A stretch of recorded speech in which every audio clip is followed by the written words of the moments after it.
कुछ सफ़र सिर्फ मीलों में नहीं बल्कि लम्हों में लिखे जाते हैं। ये कहानी भी हिमालय के दिल में छुपी एक ऐसी ही यात्रा के बारे में है।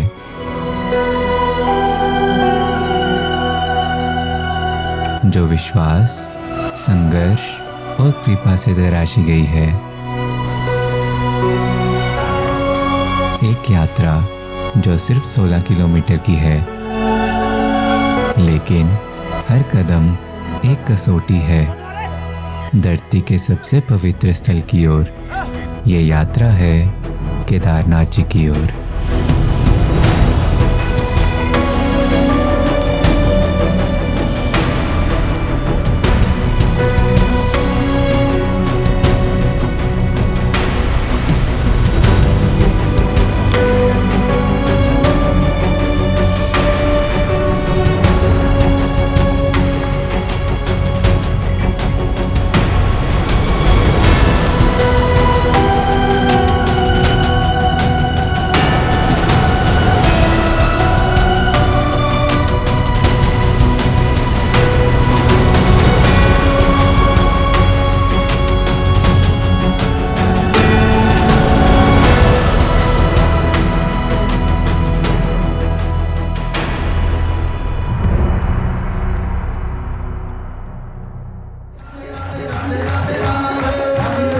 कल ऋषिकेश का माहौल कुछ और ही था।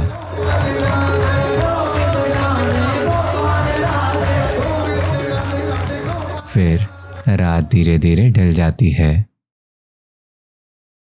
और अब अगले पड़ाव पे निकलने का समय आ गया था। सुबह सुबह गंगा जी के किनारे से चली एक बस लेकर चलती है एक सपना, केदारनाथ जी के दर्शन का।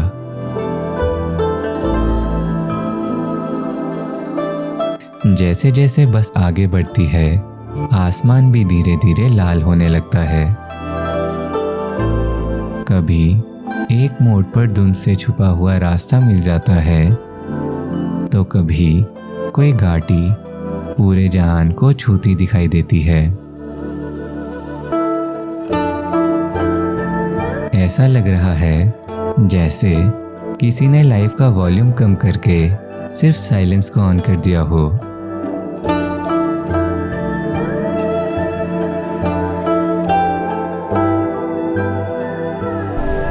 पर अब रास्ते पतले होते जाते हैं और मोड़ इतने तीखे कि लगता है कि सड़क खत्म ही होने वाली है।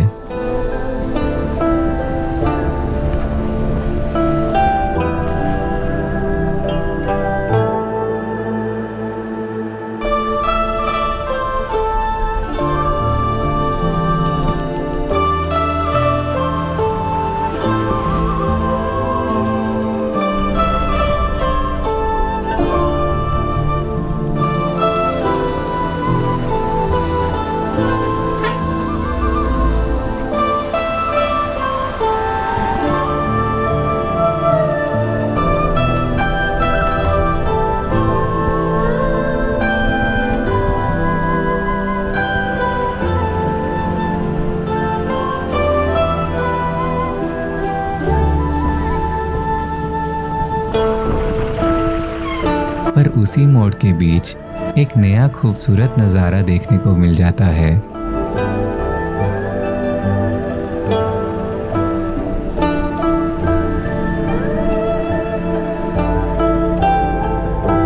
और फिर दोपहर के करीब 3 बजे हम पहुंचते हैं सोनप्रयाग।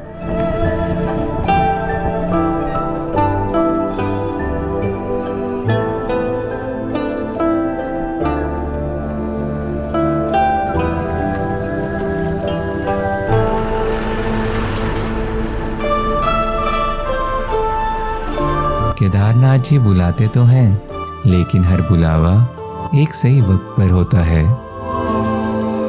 कुछ समय बाद ही सोनप्रयाग में काली घटा छा जाती है, इसलिए हमने सोनप्रयाग रुकना ही ठीक समझा। शाम को हमने अपनी यात्रा पर्ची बनवा ली। एक छोटी सी स्लिप, पर अजीब सी खुशी हो रही थी, जैसे कोई ऑफिशियल परमिशन मिल गई हो इस सफर को जीने की।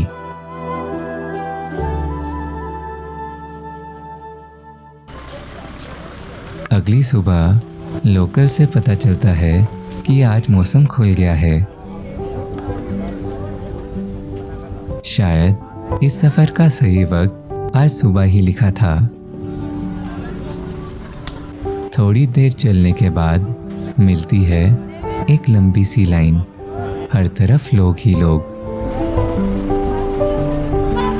गाड़ियां ही गाड़ियां। ये गाड़ियां हमें गौरीकुंड ले जाने वाली थी।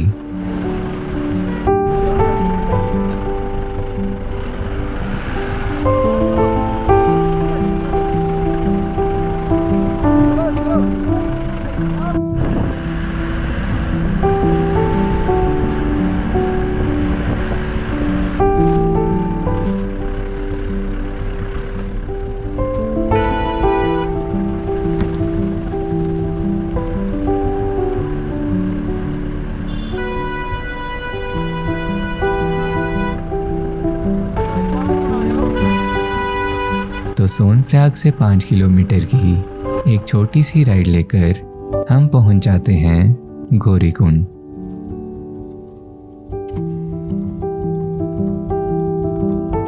जहां से ट्रैक की शुरुआत होनी थी।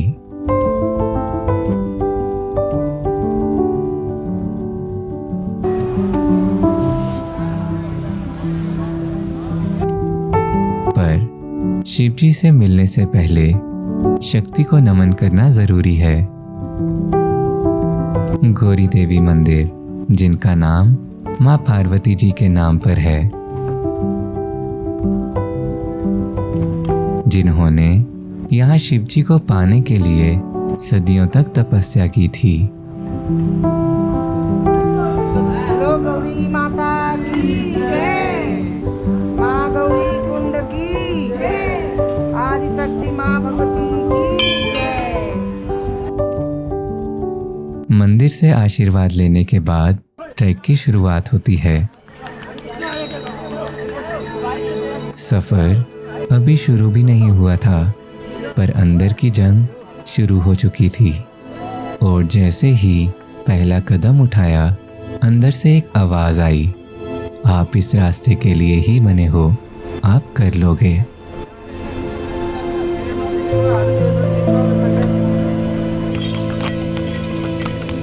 ऐसा लग रहा था कि कुछ तो अंदर से बदलने वाला है।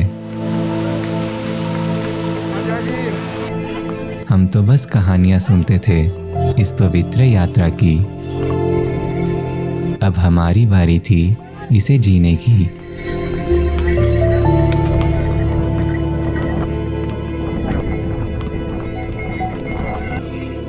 शुरुआत के 2-3 किलोमीटर के बाद ही रियलिटी हिट कर जाती है। पैर जल रहे थे, सांसें फूल रही थी।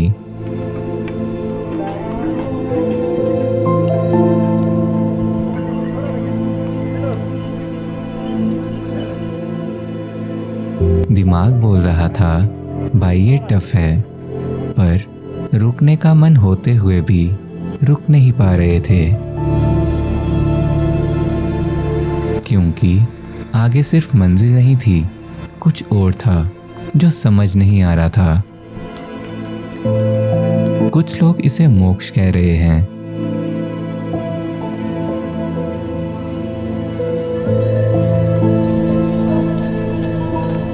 ये पहाड़ सिर्फ कसौटी नहीं, आशीर्वाद भी दे रहे थे इन खूबसूरत झरनों के रूप में। हर मोड़ पर एक नए झरने से मिलने पर ऐसा लग रहा था जैसे शिव के अश्रु हैं, जो हर भक्त के लिए एक आशीर्वाद बनकर बह रहे हैं।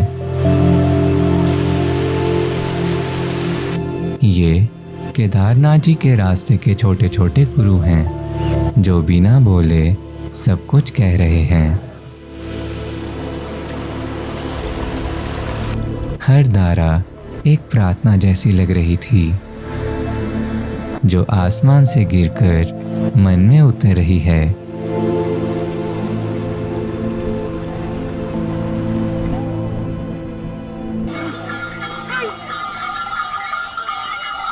पर इस ट्रैक की एक और कहानी भी थी।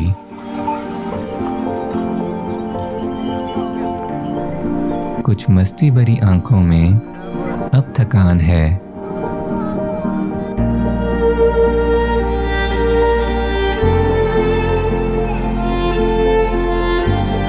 रोजाना कई चक्कर लगाते हैं ये प्यारे प्राणी।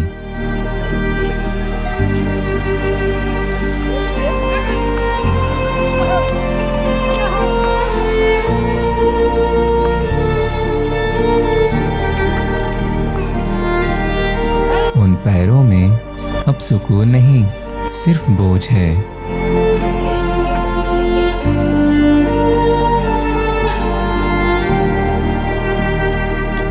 उनकी जुबान नहीं होती, पर उनकी आंखों में हर जवाब लिखा दिख रहा है।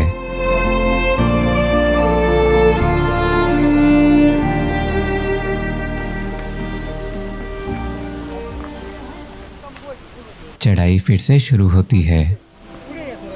हर कदम के साथ हम अपनी बोरी में कहानियां भरते जा रहे हैं।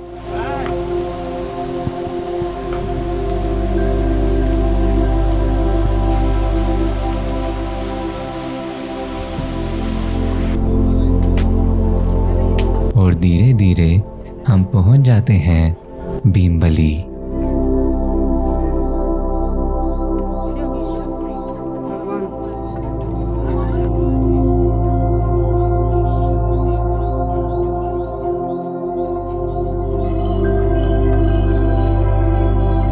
जहां आके सफर थोड़ा रुकता नहीं, बस गहरा हो जाता है।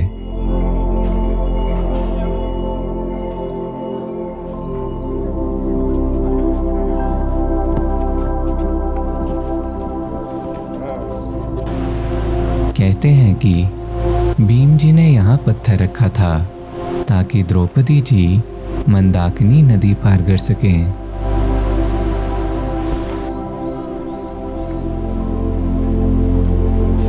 मंदाकिनी नदी, जिसे देखते ही ऐसा लग रहा है कि जैसे हिमालय ने अपना दिल खोल दिया हो। एक पवित्र, निर्मल, गहरी और चंचल नदी, जिसमें सिर्फ पानी नहीं, कहानियां बहती हैं।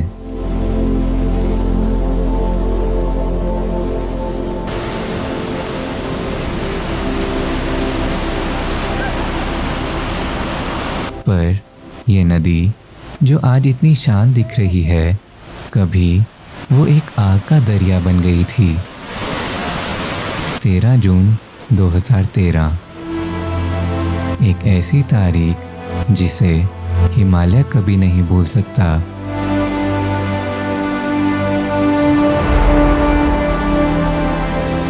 जब पानी ने अपना रूप बदला था और हर मोड़ पर सिर्फ तबाही थी।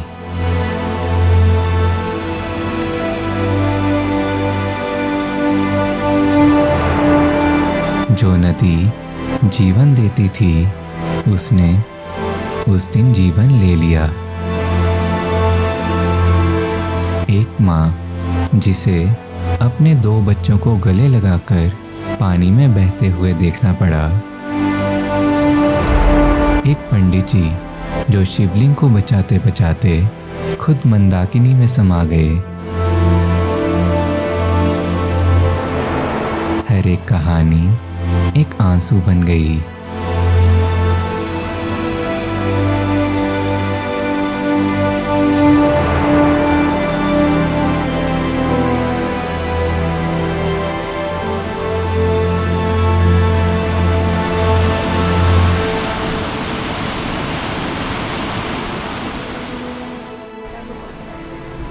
मंजिल अभी भी दूर थी।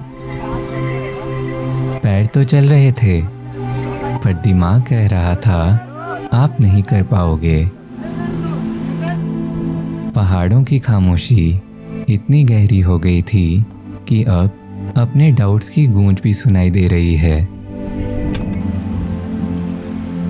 कई बार लगा था, क्या मैं सच में इतना स्ट्रांग हूं कि इस सफर को पूरा कर पाऊं? हर सांस के साथ कॉन्फिडेंस कम होते जा रहा था।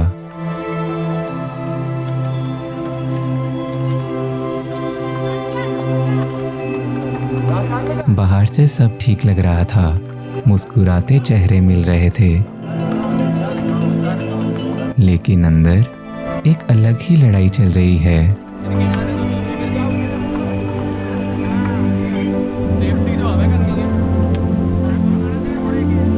कुछ आवाजें कह रही हैं, बस अब रुक जाओ, हार मान लो।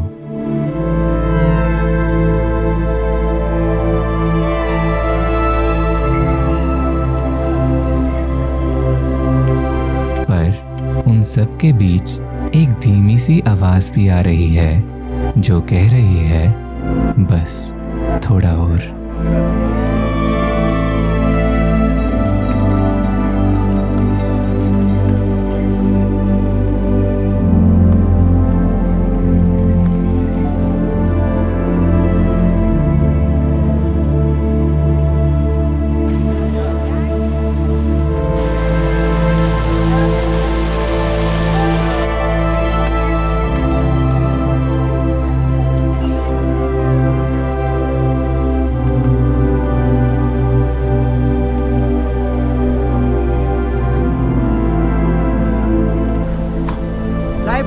कभी भी केदारनाथ स्वर्ग दिखेगा आपको। Thank you. जय श्री केदार बाबा।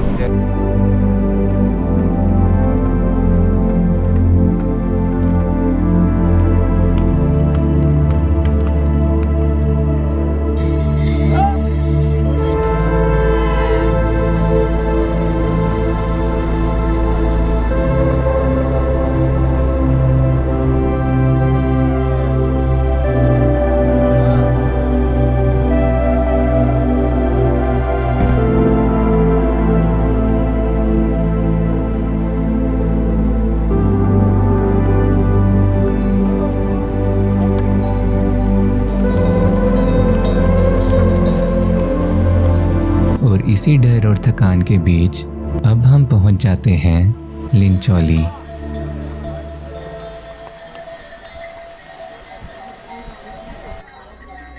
ये जगह कुछ कहती नहीं, पर फिर भी छुपके से बधाई दे रही है। यहाँ आके जो लोग संदेह में थे वो अब विश्वास करने लगे हैं। जो संघर्ष कर रहे थे वो अंतिम उड़ान भरने के लिए तैयार हैं।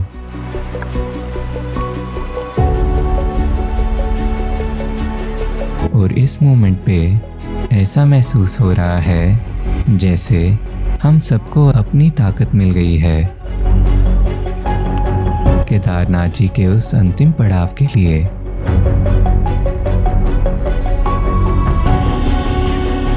बस थोड़ा सा और।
ऐसा पल आया जहां दूर से बाबा केदारनाथ के दर्शन होने लगते हैं।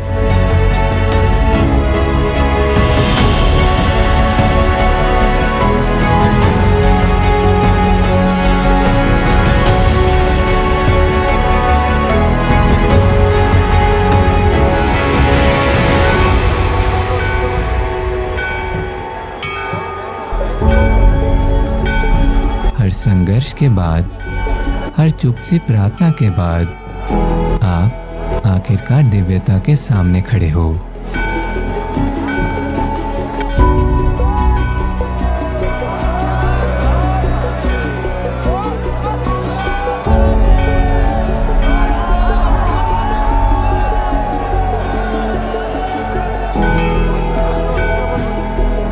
मिलते हैं अगले एपिसोड में केदारनाथ बाबा जी से मिलने के लिए।